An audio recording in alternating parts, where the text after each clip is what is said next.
Ok. J'ai suivi son programme. Et aujourd'hui, les Congolais, C'est que Donald Trump, va nous prendre comme ça va prendre. On ne dit pas qu'il ne peut pas Lorsque j'ai commencé ma vie de journaliste un million de vues par dans les émissions, il s'appelle Blaise Kitangala, il a toujours été avec nous, on a eu à discuter plusieurs fois, vous le connaissez bien. Il est aujourd'hui invité de Afro-Canada Télévision sur notre émission Et si on parlait, avec qui nous allons discuter des actualités euh, qui sont sur la toile, du pays, sur beaucoup de choses que je dis bienvenue, Monsieur Blaise. Merci, cher directeur. Merci une fois de plus pour l'invitation. J'ai tenu à vous présenter mes vœux le meilleur pour Merci cette fin beaucoup. d'année. Mais aussi, je voudrais profiter de l'occasion de saluer encore une fois de plus nos téléspectateurs qui vont nous suivre, qui nous suivent en ce net moment. Et je leur présente aussi, je leur souhaite mes vœux les meilleurs pour cette fin d'année. Merci beaucoup. Je pense que vous avez tout suivi. Levez le meilleur chez vous aussi à la maison. Joyeux Noël à vous. Et espérons que cette année 2025 soit la meilleure de toutes les années de votre vie. Monsieur Blaise, félicitations d'abord au nouveau marié. Merci, cher directeur. Merci. C'est un En devoir tout- civique que je devrais remplir. Ouais. Merci beaucoup. Ok, donc nos salutations aussi à maman Kitangala, Laetitia qui nous suit depuis quelque part. Exactement. Merci beaucoup. Monsieur Blaise, on vous appelle ici parce que vous avez toujours quelque chose à nous dire. Vous avez un œil très différent de voir les choses. Alors, on a quelques sujets que nous avons décidé de traiter avec vous. Entre autres, nous parlerons de la peine de mort. Nous parlerons aussi de Air Congo, la nouvelle compagnie d'aviation congolaise. Et nous allons faire un petit tour sur un parallélisme entre les discours du président, ses sorties médiatiques, et avec vous, on a décidé de traiter de tout ça. Alors, parlons d'abord de Air Congo, la nouvelle compagnie aérienne congolaise. Est-ce que vous avez appris quelque chose sur ça? Bon, nous avons tous appris de la création de cette nouvelle compagnie aérienne nationale Oui. qu'ils ont nommée Air Congo. Fait que l'initiative était bonne de pouvoir créer cette nouvelle entreprise, mais seulement je pense que ce n'était pas opportun de le faire à l'heure actuelle, vu que la République démocratique du Congo n'a pas une flotte aérienne conséquente pour pouvoir créer une autre compagnie à l'heure actuelle. Donc, à mon avis, je pense qu'au lieu de créer Air Congo, le gouvernement national ainsi que le ministre de Transport auraient dû prendre l'initiative de pouvoir renforcer plutôt ce qui existe, parce qu'eux, ils nous disent qu'on doit consolider les acquis. Bien sûr. Fait qu'ils ont trouvé une compagnie qui a été créée en 2014 par Matata Pogno lors de son gouvernement. Et je pense que au cours de leur mandat, la compagnie n'avait plus d'avions.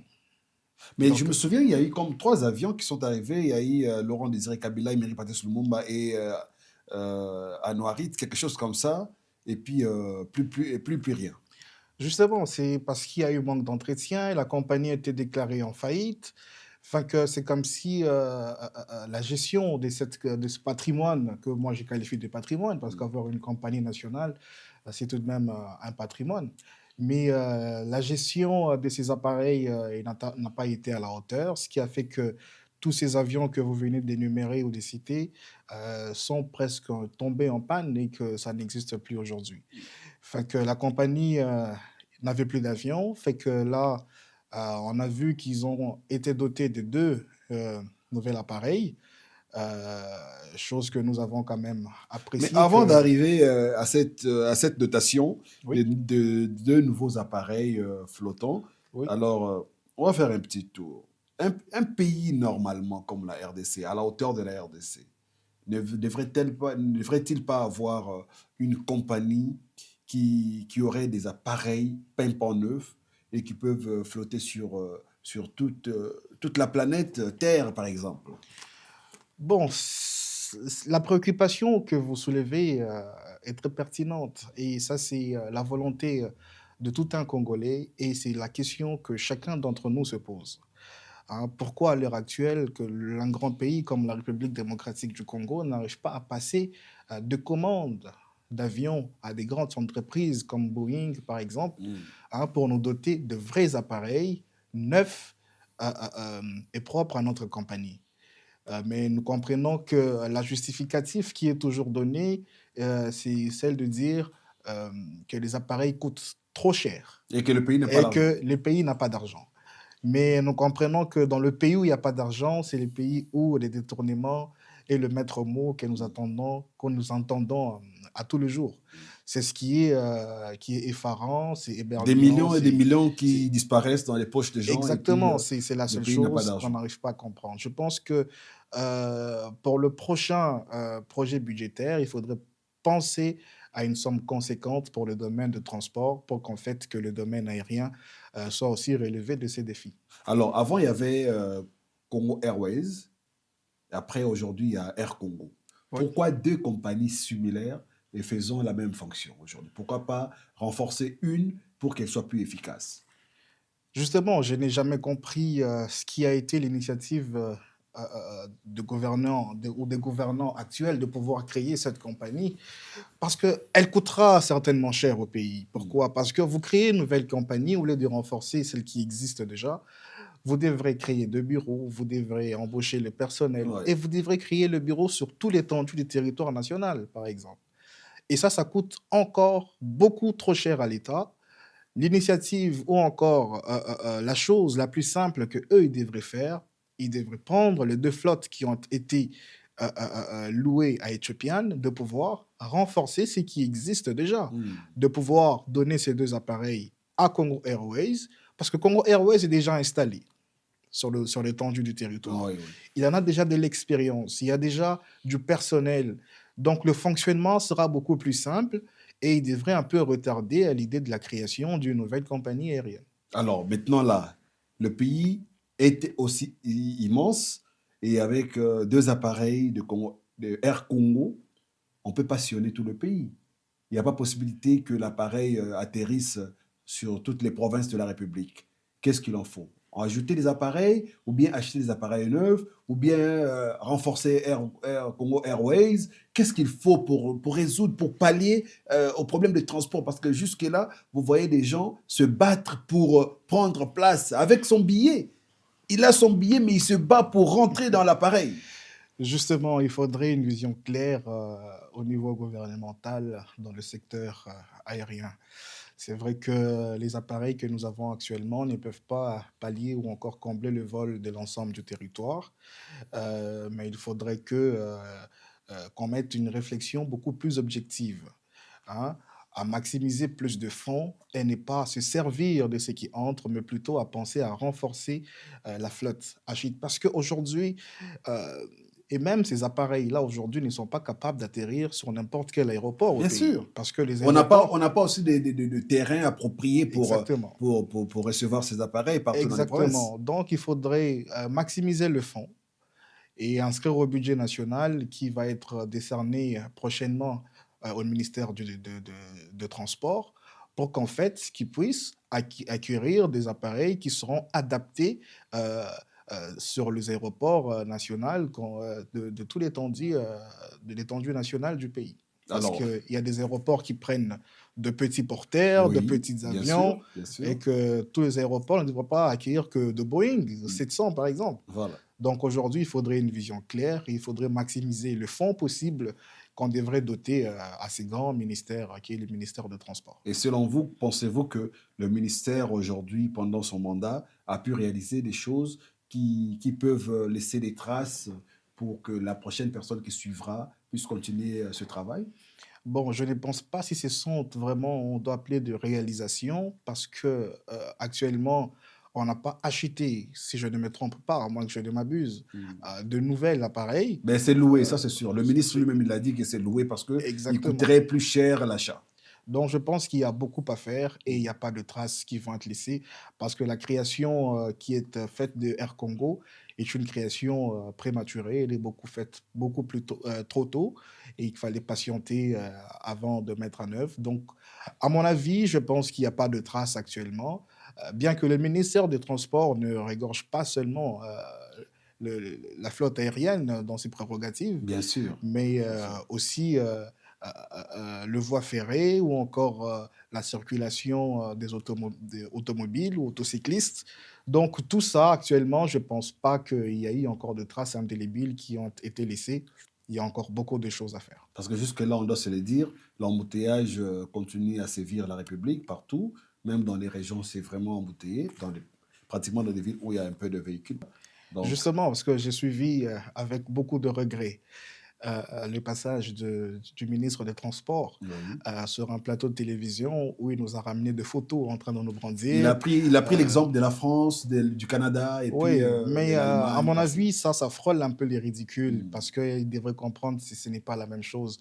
Tout le pays qu'il a énuméré ont des routes qu'on ne peut pas reprocher. Aujourd'hui, si vous allez en France, en Belgique ou encore dans d'autres pays qui nous a fait montre sur ces photos, vous allez comprendre que ce sont des heures de pointe très souvent. Bien Vous et sûr. moi, nous sommes à Montréal. Et puis ça Nous, circule quand même, hein. justement, Ça circule quand et nous même. savons ici chez nous que vous pouvez sortir à telle heure, c'est normal qu'il y ait Oh, du il faut trafic. qu'il y ait À telle l'embouteillage. heure, la circulation est libre, Oui. mais ce n'est pas le cas chez nous. On a tout d'abord le problème d'infrastructure, il n'y a pas de route Hmm. conséquente, il y a de petites routes, mais vous nous ramenez à une comparaison que j'ai jugée qui a frôlé en tout cas les ridicules.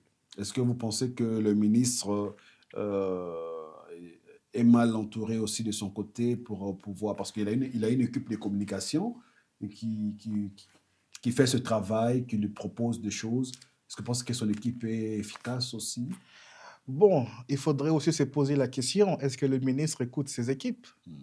Hein, où il prend tout simplement des décisions unilatéralement pour aller passer à des chaînes de télévision et nous faire comprendre des choses qui n'ont vraiment pas de sens. Je pense qu'il doit un peu se ressourcer davantage et comprendre que dans son ministère, il y a un grand travail à abattre au lieu de nous ramener des choses sur des plateaux de télévision qui ne pourront pas nous convaincre à l'heure actuelle. Et c'est une honte, selon vous. Ça frôle les ridicules. Ok, ça fera le ridicule. Je pense que les gens qui ont suivi le passage du ministre de Transport, son Excellence, Monsieur Jean-Pierre Bemba, sur Top Congo, ont vu les photos que le ministre a brandies sur les réseaux sociaux, défendant ou bien comparant l'embouteillage à Kinshasa. Mais je veux rappeler ici que l'embouteillage au Canada, c'est causé par beaucoup de choses. Du moins au Canada, dans chaque maison où il y a 4 personnes, au moins 3 personnes ont un véhicule. Oui, oui, justement.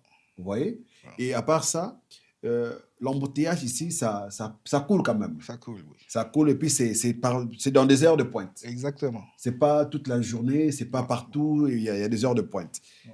Comparément à Kinshasa où, quand c'est l'embouteillage, tout est bloqué, tout est Oui, gelé. mais il n'y a même pas de route, tout d'abord. Voilà. Aujourd'hui, toutes les routes sont Pas des devenues... routes secondaires. exactement. Donc, toutes les routes sont devenues presque vieillissantes. Mm. Hein.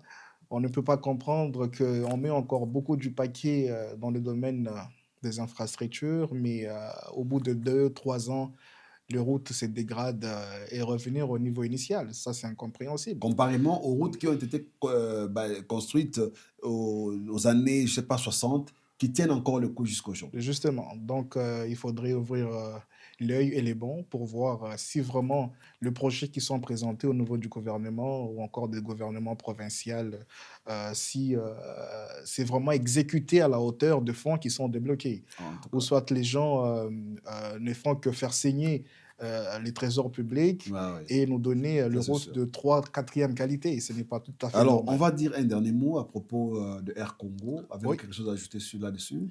Non, je n'ai pas quelque chose à ajouter à ce sujet. Je ne l'ai pas trouvé intéressant tout d'abord de l'idée de départ, du fait de créer cette compagnie pendant que vous n'avez pas de la flotte, vous n'avez pas passé de commandes et que le ministère n'avait pas assez de moyens pour pouvoir commander ces avions. À mon avis, il fallait renforcer ce qui existe, Air Congo Airways. justement le consolider et lui donner une flotte au moins de 4 avions ce qui pourrait desservir le pays normalement. On va pas parler du coût des billets, hein, parce que ça serait encore très scandaleux. On va pas parler du coût des billets, on va parler de ce que les gens passent pour s'asseoir sur un fauteuil dans un avion à Kinshasa. Avec son billet, il est prêt à dormir à l'aéroport 2-3 jours avec son billet, Ce et qui puis n'est pas il ne normal. voyage pas. Et puis ils se battent même pour trouver une place à l'intérieur de l'avion. C'est vraiment ridicule. Alors, Ridicule. nous allons revenir avec vous sur la peine des morts. Oui. Le ministre de la Justice, son Excellence M. Constant Moutamba, garde des Sceaux, compte appliquer la peine de mort. Est-ce que c'est légal aujourd'hui? Bon, c'est vrai que Monsieur le ministre de la Justice, bien que j'apprécie son énergie et tout le courage qu'il met au sein de son ministère, Oui. il devra tout d'abord comprendre que ce n'est pas lui qui devrait faire appliquer cette loi. Donc, il y a des instances qui sont habilitées à pouvoir faire appliquer une loi. D'accord? Mais aussi, j'ai passé à travers la Constitution, je n'ai pas vu une place où la peine de mort devrait être appliquée. C'est vrai que la peine de mort est prévue dans le Code pénal congolais, Oui. hein, dans son article 5. Ce n'est pas dans la Constitution. Hein? Non, parce que si vous prenez Oui. l'article 5 du Code pénal congolais, vous verrez qu'il est énuméré toutes les peines possibles qui peuvent être appliquées en République démocratique du Congo. Mais au bout d'un moment, je ne sais pas si on veut une chose et son contraire. Parce que si vous prenez la constitution du pays, la constitution de notre pays, la République démocratique Vous en du avez une Congo, copie, vous, hein? justement, si vous allez dans son préambule, j'aimerais que vous me donniez un peu de temps. Oui, allez-y, allez, Bon, je vous expliquez-nous. explique tranquillement. Oui. Si vous allez dans le préambule de la Constitution, Oui. ici, on nous dit que réaffirmant notre adhésion et notre attachement à la Déclaration universelle des droits de l'homme, à la Charte africaine des droits de l'homme et du peuple, et aux conventions des Nations unies sur le droit de l'enfant et sur le droit de la femme. Pour couper court, Oui. la RDC a réaffirmé le fait qu'il a ratifié la Charte africaine des droits de l'homme. Mais si vous prenez cette même Charte africaine des droits de l'homme, par exemple, dans son article 4, ça c'est la Charte africaine des droits de l'homme, dans son article 4, il est écrit « La personne humaine est inviolable ». D'accord? Oui. Ceci prend l'inviolabilité de la vie humaine. Donc, appliquer la peine de la mort serait violer la vie humaine. Exactement. Vous appliquez une peine de mort, mais vous violez l'article 4 de la Charte africaine des droits de l'homme et du peuple. D'accord?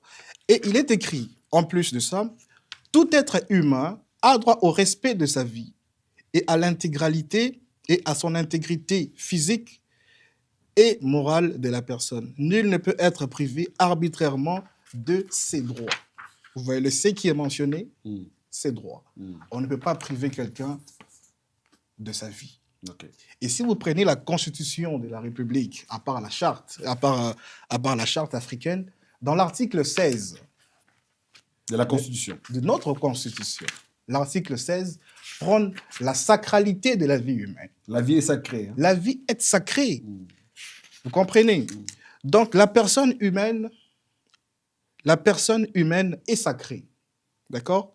L'État a l'obligation de la protéger. Mais attends un peu. Cet article fait la promotion sur la sacralité de la vie humaine. Donc, on ne peut pas se lever un matin, commencer à imposer les choses. Parce que si vous lisez la Constitution, vous ne trouvez nulle part l'application de la peine de mort. Mais si vous prenez le Code pénal congolais, là, vous trouvez qu'il y a la peine de mort qui est mentionnée à son article 5. Mais à l'article 6 du même Code pénal congolais, il est écrit quoi?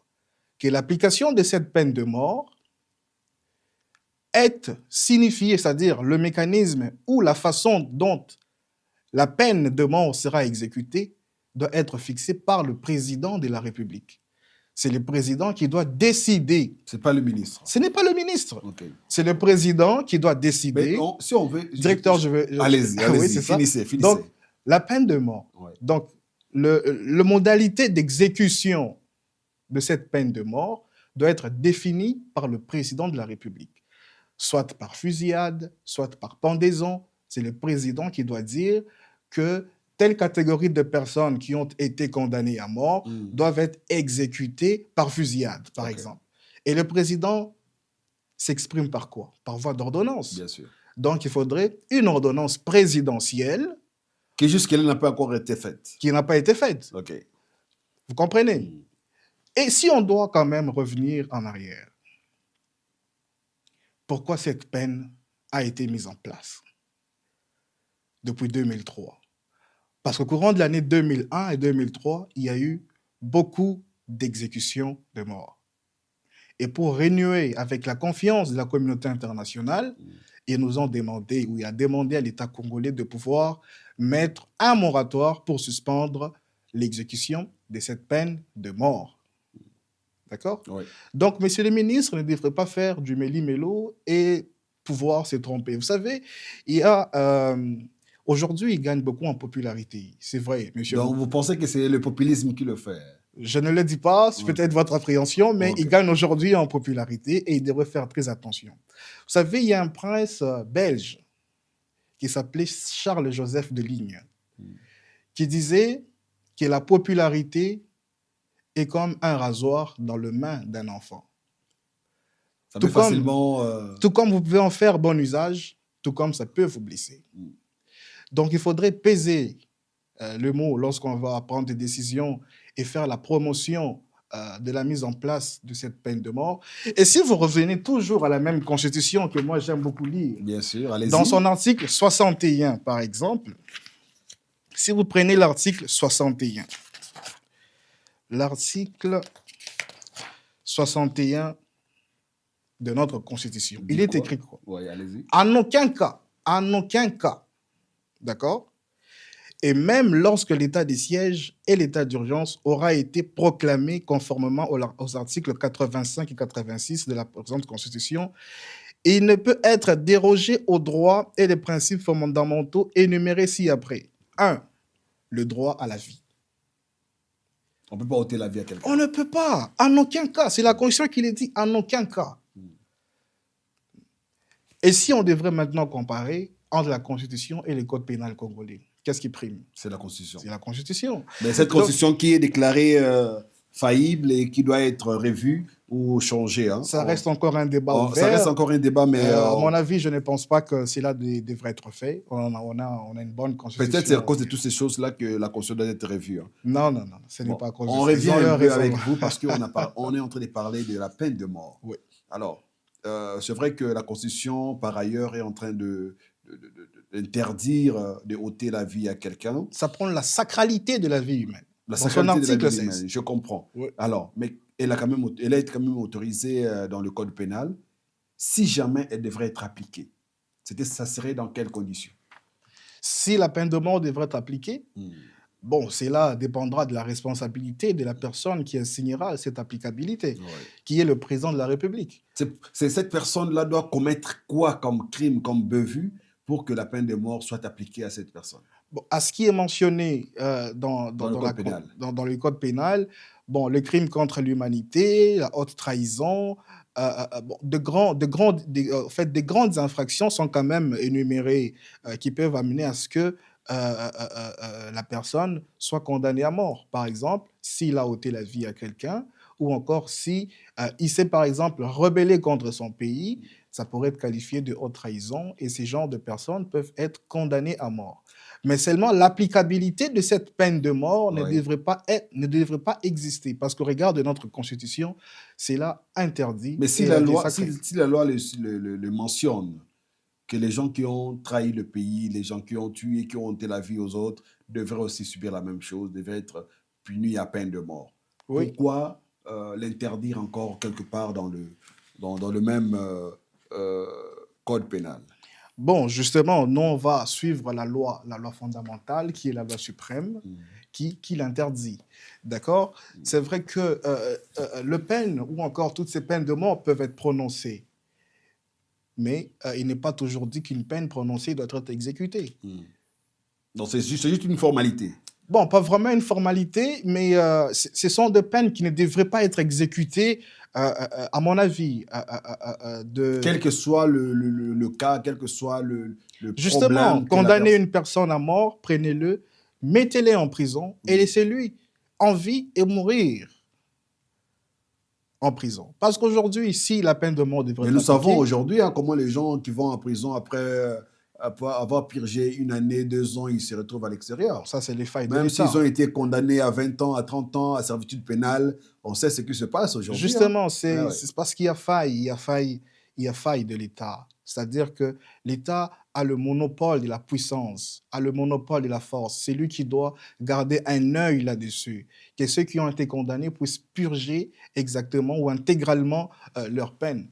Et aujourd'hui, si vous suivez, je suivais il y a quelques années, bon, pas quelques années, il y a quelques temps passé, le cardinal Ambongo. Vous savez ce qu'il disait?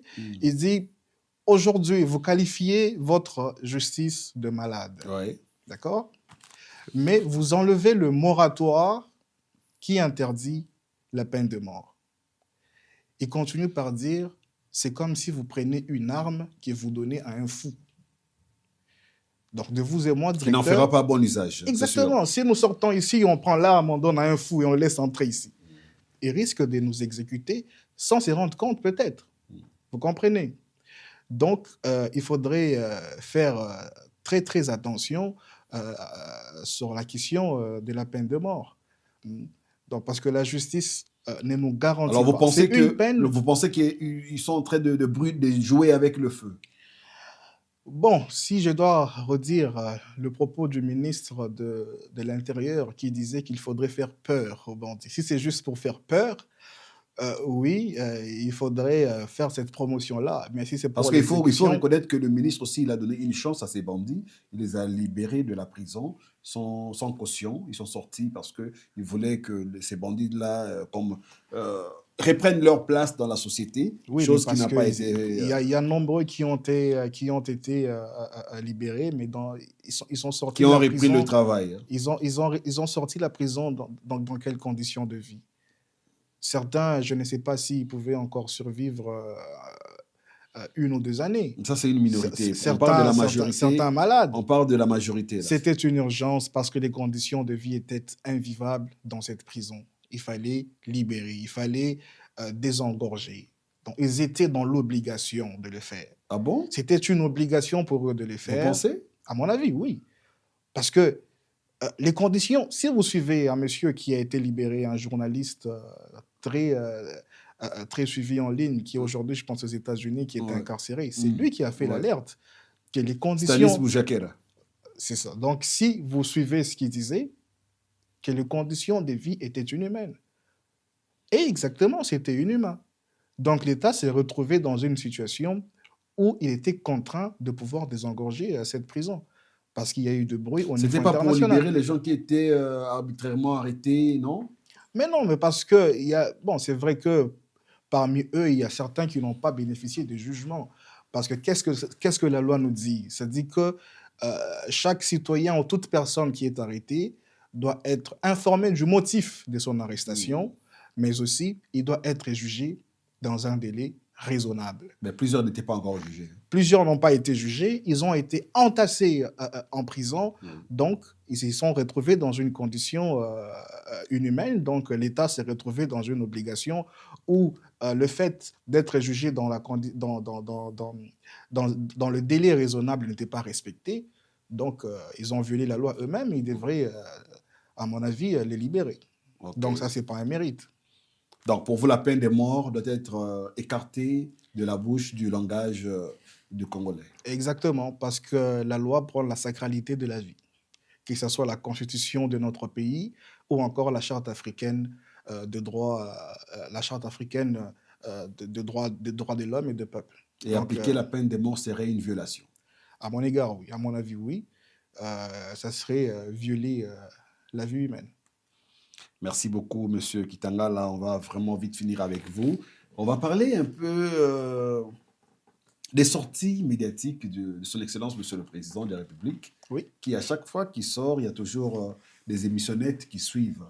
où on décrypte la sortie du président, les langages ratés, de propos tenus, beaucoup de choses. Euh, Comment faites-vous l'étude de l'équipe de communication du président de la République?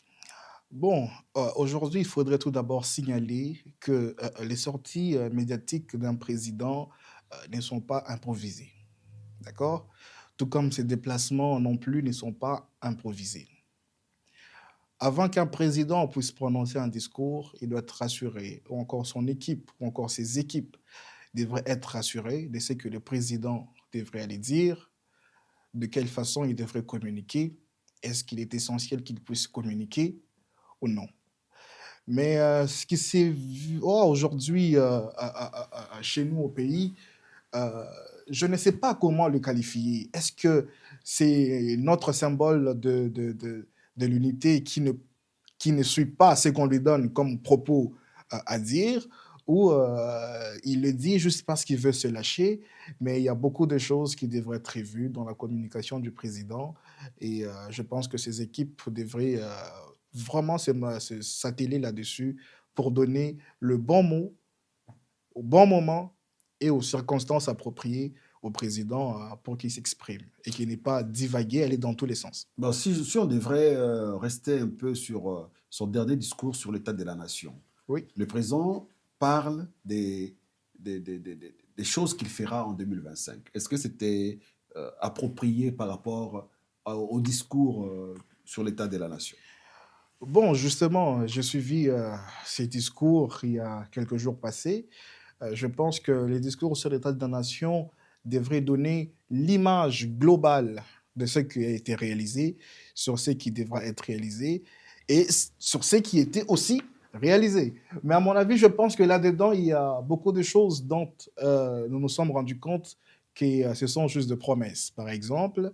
Et parce qu'aujourd'hui, dans ce même discours, il nous a promis de pouvoir réaliser 38 38 000 000 kilomètres. kilomètres de route. Mm. Bon, moi, je me demande par où il devra commencer et si nous devrons faire La cartographie. la cartographie du pays, par où il commencera, avec quels moyens. Je continue à me questionner. Mais en soi, le discours dans toute sa globalité n'était pas aussi mauvais que ça. Et je n'ai pas trop de commentaires sur ces discours du Est-ce que vous président. pensez que c'était comme un discours propagandiste? Bon, c'est vrai qu'il y a eu de... Je ne sais pas si on doit le qualifier de propagandiste, mais je pense qu'il a essayé aussi de se mettre à la hauteur hein, des attentes de la population à travers son discours. Bien que sur le terrain, c'est autre chose, mais dans le discours, hein, il essaie toujours de prendre un peu de la tangente pour faire comprendre à la population qu'il y a des choses qui sont faites. Mais dans la vie quotidienne comme ça, ce ne sont pas des choses qui sont aussi palpables. Mm. Donc, à mon égard, je ne sais pas si c'est de la propagande ou c'est de l'assurance qu'il veut donner à sa population. C'est vraiment entre le marteau et l'enclume. C'est entre le marteau et l'enclume. Et vous conseillerez le président de continuer avec la même équipe de communication? Non, le président est suffisamment bien entouré et il y a ceux qui devraient les conseiller à ces sujets. Moi, je n'ai pas un conseil à donner au président. Mais quand même, vous avez le droit d'émettre votre avis. Non, je m'abstiens de cette question. Merci, c'était Monsieur Blaise Kitanga là, qui a répondu aux questions que nous l'avons proposées. Nous avons discuté longuement. Je pense que vous avez quelque chose à ajouter à propos de tout ce que nous avons parlé. Y a-t-il quelque chose qui vous échappe? Bon, je ne pense pas qu'il y a des choses. Bon, j'espère qu'il y a des choses qui m'ont échappé peut-être Oui. au courant de notre émission. C'est vrai que nous aurons le temps peut-être plus tard d'y revenir. Oui. Mais mon plus grand souci est de faire comprendre à ceux qui sont en train de faire la promotion de la peine de mort euh, qu'ils fassent très attention à cette promotion. Parce qu'aujourd'hui, si vous prenez par exemple, Allez-y, allez-y. Ouais, on vous laisse votre temps. si vous prenez les circulaires, d'accord, Oui. de Madame la ministre Rose Mutombo, qui avait, par ces circulaires-là, que la peine de mort a été levé. D'accord? Oui. Si vous partez dans le corps de ces écrits, il est écrit en vue de débarrasser l'armée de notre pays de traîtres, d'accord, d'une part, et d'indiguer la recrudescence d'actes de terrorisme et de banditisme urbain entraînant mort d'hommes, d'autre part. Le gouvernement de la République a décidé, lors de la 124e réunion ordinaire du Conseil des ministres, la levée du moratoire d'exécution de la peine de mort. D'élever. De lever. Mais pourquoi ils ont voulu lever? C'était pour débarrasser de l'armée de notre pays de traîtres. De traître. Mais est-ce qu'à l'heure actuelle, combien de traîtres on nous a déjà présentés?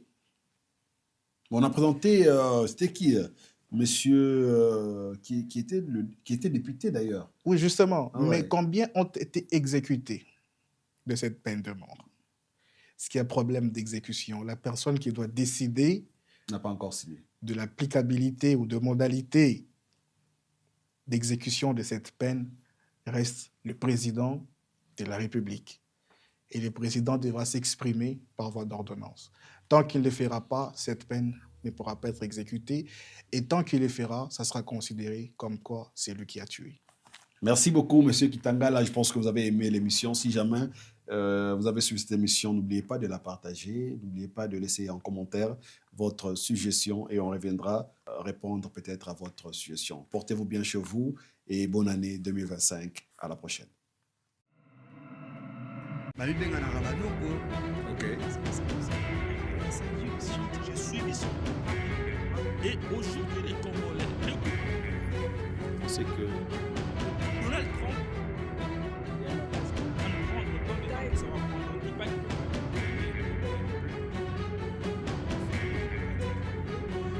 Lorsque j'ai commencé